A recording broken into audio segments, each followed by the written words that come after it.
Welcome to our review of the DJI Mavic Mini.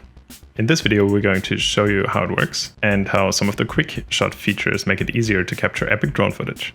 We've mixed in some of our own shots as well.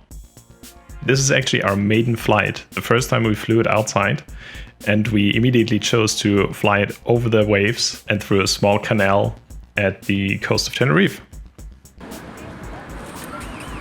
It is not exactly stealthy, so it makes a bit of noise. Keep that in mind, so you don't disturb wildlife or startle the masses.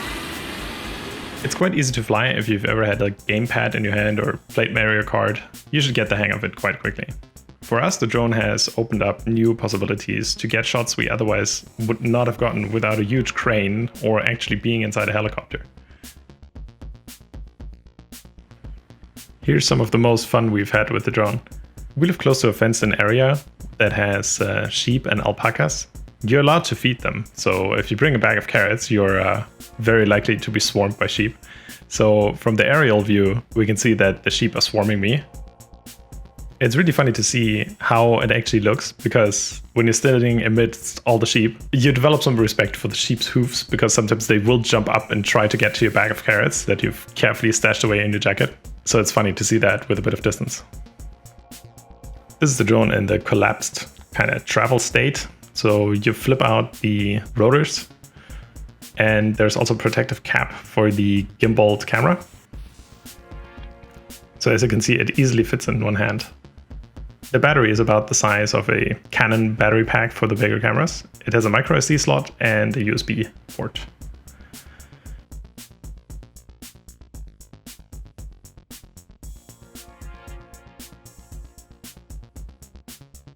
This is the controller that comes with it, and it also comes with cables to connect either an Android phone or an iPhone.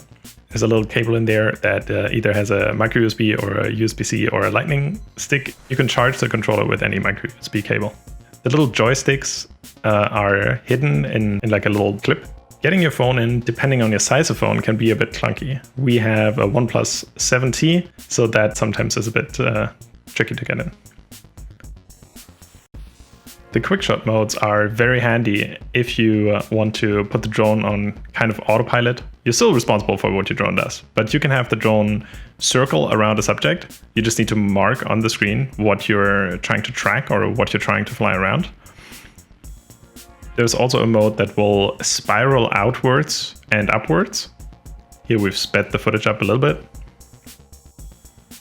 Lastly, there is a rocket mode and one that will move away from you in a 45-degree angle. Overall, we've had a lot of fun with the drone. We've invited multiple people to go out with us and fly the drone because they were so curious about it. For the price point, it is a really, really good tool to enrich your storytelling and to get you some additional angles. However, you should be aware that it doesn't have the same dynamic range on the sensor that, for example, you have on your current DSLR. So for the footage to look great, you probably should go for a bigger drone. Just imagine you strap a sensor about the quality of the one that is in your smartphone to something that can fly, and then imagine working with that footage. If you want to try that out, go for it. Thank you so much for watching our video. Consider to like it and maybe leave us a subscription. If you're a drone pilot, let us know what you're flying. Also let us know what the laws and regulations are in your country. Is it easy to get a permit, or is it difficult?